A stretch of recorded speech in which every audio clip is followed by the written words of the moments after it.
aterrizamos en Argentina, ajustazo jubilatorio, ajuste, la palabra que el presidente Alberto Fernández no quiere mencionar, pero los especialistas, muchos especialistas analizan que efectivamente hubo un ajuste en las jubilaciones.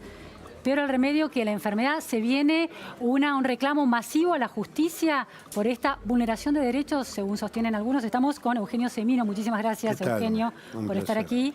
Eugenio es titular de la Defensoría de la Tercera Edad y junto con el abogado constitucionalista Andrés Gil Domínguez están avanzando en una acción colectiva para que aquellos jubilados que se consideran afectados por estas medidas puedan reclamarle a la justicia. Efectivamente, y la idea precisamente de plantear la inconstitucionalidad de una medida que lo es, tiene que ver con evitar la enorme litigiosidad que históricamente ha caracterizado al sistema, que ha resultado gravoso para el Estado y mucho más para los jubilados que mueren en la espera de cada uno de estos procesos. En realidad estamos frente a una situación muy particular. Los jubilados vienen degradados en términos de sus ingresos, muy progresivos, históricamente y muy progresivamente en esa cuesta descendiente en los últimos 2 años. Perdieron 7 puntos de lo que fue el factor empalme cuando se cambió la fórmula a fines de 2017.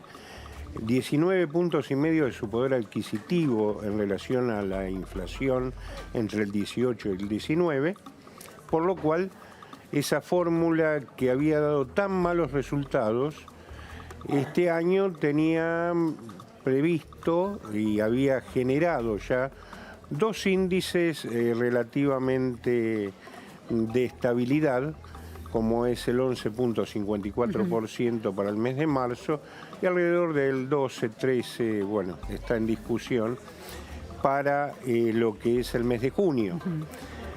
Se suspende la fórmula y se cambian sus efectos, es decir, o se pretenden cambiar sus efectos. La previsión que tenía el jubilado al respecto estalla ya hace un mes.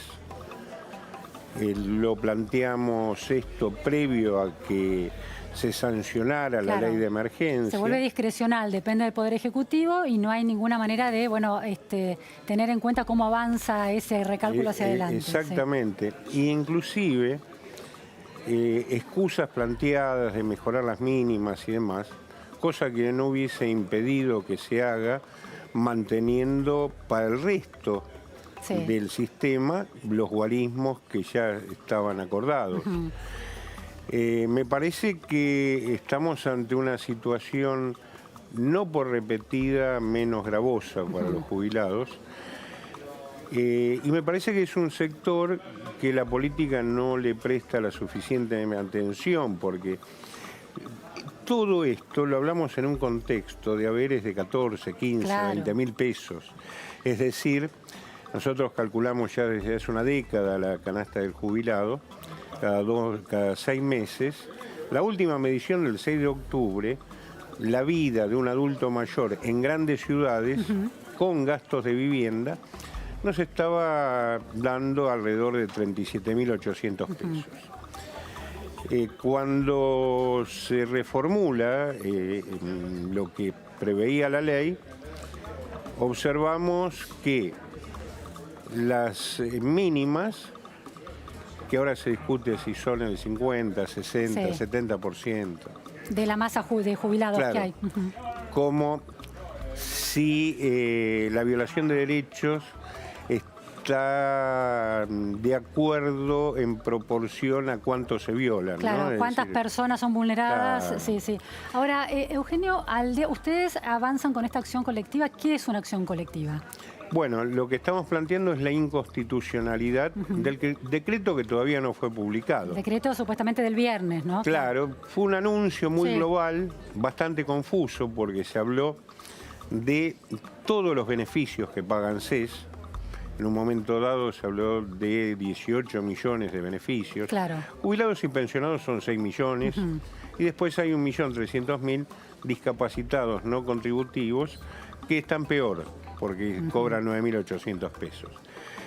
De ese sector, y ahí está la afectación concreta a la cual estamos haciendo referencia, solo los de la mínima, 14.068 pesos, incrementan un poquito más, 2.3 más, que lo que le hubiera correspondido por ley de movilidad. De esos 6 millones, ¿cuántos cobran la mínima? Y aproximadamente 3 millones, entre 3 millones, 3 millones y medio. Es decir, que otros 3 millones podrían recurrir a la justicia para apelar esta decisión del Poder Estamos Ejecutivo. haciendo números muy redondos porque los padrones de ANSES son encriptados.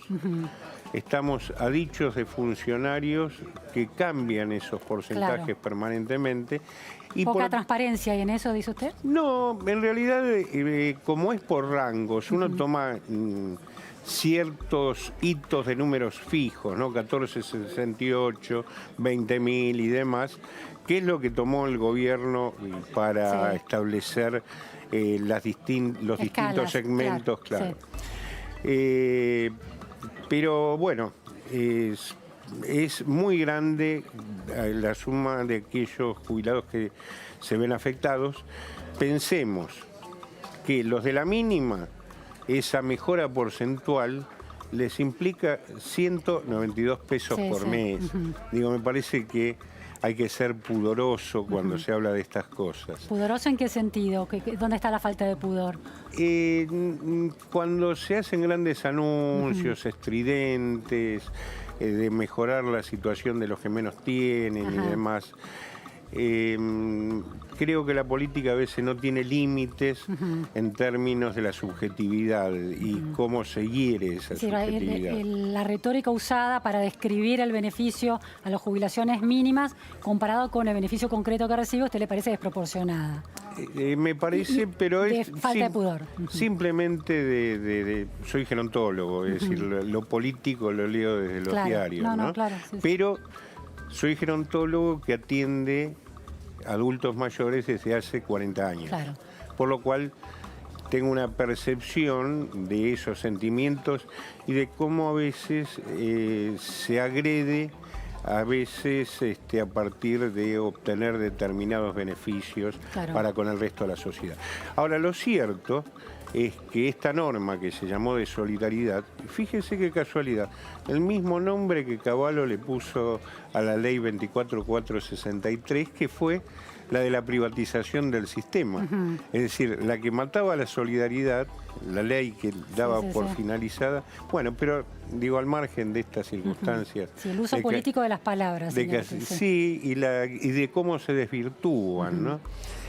192 pesos acrecen extra. Los de 1468, pero decrecen los de 20.000 pesos, 352 pesos. Claro, que están también en una situación de enorme vulnerabilidad. Claro, decíamos, de una canasta de 38, 39, 40, ni unos ni otros llegan a cubrir un tercio, la mitad de la canasta. Ahora, Eugenio, el tema de esta posibilidad de que los jubilados afectados recurran al Poder Judicial, a la justicia para reparar este daño que se está infringiendo. Mire, hubo, inclusive los funcionarios hablan de achatar la pirámide directamente. Esto ocurrió recientemente en el caso Badar, digo, en términos históricos. Durante 6 años se congelaron las de más de 1.000 pesos, subieron las mínimas, la pirámide se convirtió en una meseta. 2 millones de jubilados que habían quedado congelados, Adolfo Badaro y compañía, hicieron juicio, llegaron un día a la corte y 500.000 cobraron por su juicio, otros 500.000 ingresaron en la reparación histórica, cobraron parte de lo que se les debía, y otro millón murió en la espera. Es decir, lo que queremos evitar es esta enorme litigiosidad que en realidad compensa al sistema por muerte de los beneficiarios. Ahora, eso es una cuestión. El Estado de alguna manera cuenta que con esa postergación algunos jubilados queden en el camino, fallezcan y las cuentas públicas se regulen a partir de ese funcionamiento de la pirámide demográfica. Objetivamente, desde los 80 para acá, es la compensación del sistema. Eso y los saberes muy por debajo de lo que es una cobertura normal de una canasta. Un estado cruel, ¿no? En esa descripción. Es muy perverso. ¿No? Es para una conversación más larga explicar las terribles consecuencias sociales que eso genera. Es decir, gran parte de la jerarcofobia que hay en la sociedad argentina, es decir, el miedo al envejecimiento, tiene que ver con que el espejo que adelanta, que somos los que llegamos, mostramos una imagen que al joven lo asusta, no tiene por qué llegar a esa preconfiguración de pobreza, de exclusión, de asexualidad, etcétera, etcétera. Y de descuido por parte del Estado, ¿no? Que tiene sus dineros, además, de alguna manera, incautados, ¿no? Efectivamente, porque son acreedores internos. Lo pusieron la plata durante 40 años. No son parte de la crisis actual. En razón de eso, planteamos una acción de inconstitucionalidad por algo muy simple, más que los números, porque el 1% más, 2%, estamos hablando de 100, 200 pesos. Concretamente, hay una afectación de derechos, un recorte de derechos. El artículo 14 bis, que lo violan todos los gobiernos que llegan. ¿Qué dice el artículo 14 bis? Dice que... De la Constitución hablamos, de la Constitución. Que todos los beneficios de la seguridad social deben ser actualizados. Ahora, ¿qué pasa? A esto se incorpora un artículo que es muy caro para los argentinos de mi generación, que es el inciso 22 del artículo 75, Pacto de San José, sobre derechos humanos, civiles, sociales, políticos, que tuvo que ver mucho con las reparaciones de la postdictadura. Ahora, el Poder Ejecutivo, el presidente Alberto Fernández, podría decir que él actualizó efectivamente los montos.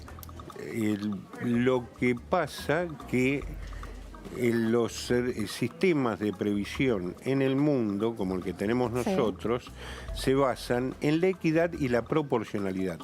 El que gana 40 no es que sea un privilegiado respecto al que gana 20, sino que depositó el doble. Cuando no se respeta esa proporcionalidad, que es lo que no se está haciendo, se recortan derechos. Y yo por eso mencionaba el Pacto de San José, porque dice que los saberes de los jubilados y el resto de los derechos son intangibles. ¿Y eso que dicen los jueces de sus propios... la intangibilidad, para no pagar ganancias? ¿Qué quiere decir? Que no se pueden tocar. Exactamente. Cosa también... Intangible quiere decir que es un derecho adquirido y que nadie puede tocar. Exactamente. Ahora, ni con una ley de emergencia como la de diciembre. Que no lo puede recortar. Yo he vivido en emergencia toda la vida, en emergencias diversas, por vivir en Argentina. ¿Sabe cuándo fue la emergencia previsional anterior a esta? No. Hace 4 años. La emergencia de Macri. Entonces... digo, los fundamentos de por qué se daba la emergencia es por las mismas razones que ahora. Pero al margen de esto, y esto completa el plexo normativo, y es muy grave, el 15 de junio de 2015 se firma en Washington la Convención Interamericana de la Defensa de los Derechos Humanos de las Personas Mayores. 2015, mediados 2015, 2015. Y ahora va a ver por qué la fecha. Esta convención, uno de los países que inició y la impulsó fue Argentina. O sea, derechos humanos, que es un concepto muy caro a la gestión kirchnerista de aquel momento y también esta gestión, en ese caso aplicado a la tercera edad. Exactamente. En esta convención, ¿qué se establece en el artículo 26? Que los estados contratantes se comprometen a no generar regresión en los derechos de los adultos mayores. Es decir, se comprometen a la progresividad, a no recortar, a no quitar derechos.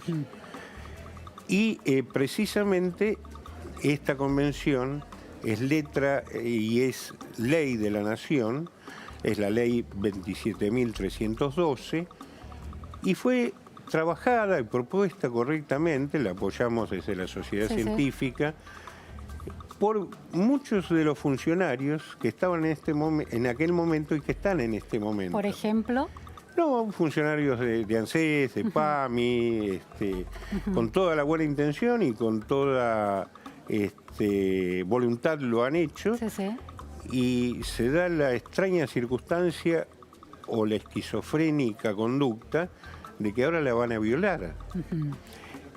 Hay un antecedente muy... ahora, de acuerdo con su lectura, hay una violación de esos derechos y una restricción, de manera que está violentando esa ley de 2015. Derechos humanos de las personas mayores. Este es más o menos el plexo, obviamente también vamos a plantear derechos adquiridos. Claro. No, es interesante subrayar la cuestión de derechos humanos de las personas mayores, porque en una Argentina que dentro de una matriz ideológica subraya la importancia de la concientización sobre los derechos humanos, bueno, estos son también derechos humanos aplicados a terceros Exactamente. mayores, ¿no? Ya hay un fallo del juez federal número 1 de Salta, el doctor Babbio, en un juicio que tenía por reajuste y toma también la convención. Y lo más sugestivo, y es lo que también tratamos de impedir con esta acción, es que hay una condena del año pasado al Estado de Perú por un hecho similar, por restringir derechos.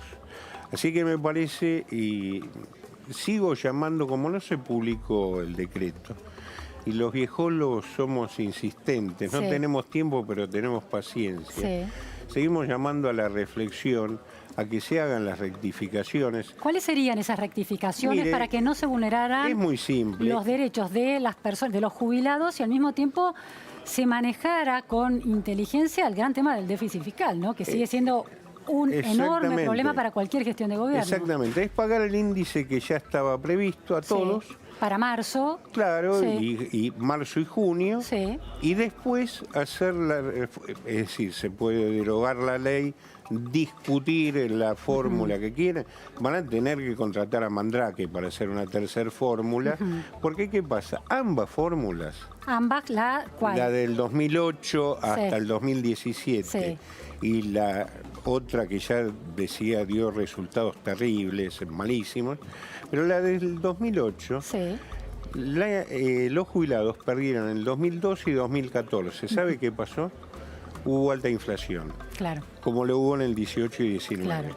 Es decir, es muy difícil separar la seguridad social del marco macroeconómico que la rodea, ¿no es cierto? No, bueno, ya no hay discusión en muchos países del mundo del peso que implica el sistema jubilatorio a las arcas del Estado, ¿no? Gran discusión pendiente que los países no logran resolver, los gobiernos todavía no logran resolver. Pero las crisis son en sentido contrario a la que se da en Argentina. A ver.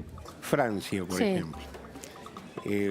Los franceses, que suelen romper todo por todo, hoy están protestando. ¿Y quiénes salen? Los chicos, los jóvenes, los que se manifiestan en la calle. ¿Por qué? Porque quieren preservar los derechos de los actuales adultos. ¿Qué joven sale en pos de protestar por la situación de nuestros abuelos en Argentina? No hay. ¿Por qué? Por la retórica de démosle más a los que menos tienen. ¿Ha sido efectiva esa retórica? No. Porque nadie se ve como viejo en Argentina. Es decir, ha triunfado la cultura de Dorian Gray. Si yo voy a ser decadente y si voy a cobrar 14.000 pesos, quiero seguir siendo como soy ahora.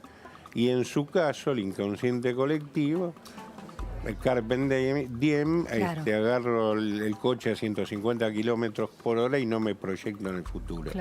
Entonces, estamos viendo un fenómeno de distinta orientación. Por ejemplo, los países escandinavos hoy están evaluando y basando sus regímenes previsionales en la dependencia, el envejecimiento que se ha precipitado en muchos de esos países.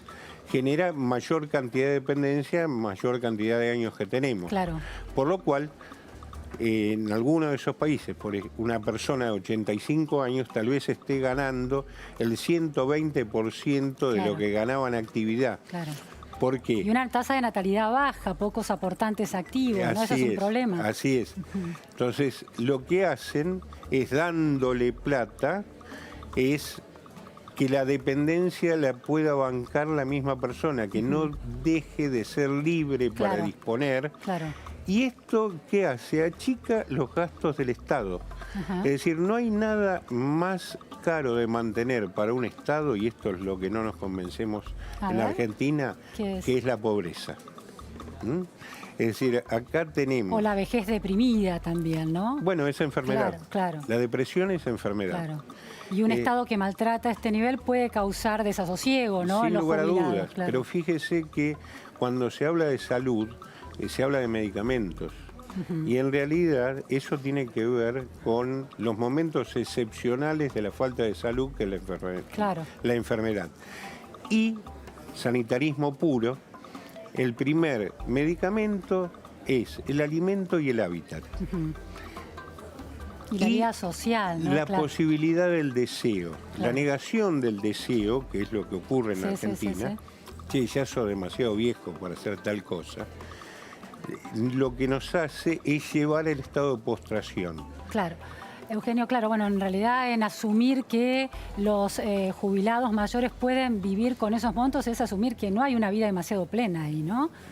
Pero aparte es una falacia. Es un principio tácito ahí, es una ¿no? falacia, Claro. Es una falacia. Última cuestión muy práctica. ¿Cómo los jubilados están, algunos en no buenas condiciones, cómo hacen para sumarse a esta acción colectiva? Sí, nosotros lo que estamos haciendo es, abrimos una actuación en la Defensoría. El día de ayer vinieron 1.300 jubilados.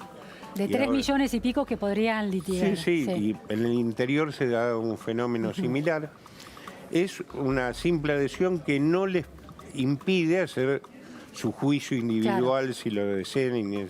Pero si no adhieren no van a tener el beneficio, porque la justicia no generaliza el resultado. No, lo que estamos tratando es precisamente de sacar una resolución erga omnes, de forma tal que si sale, beneficia a todo el mundo.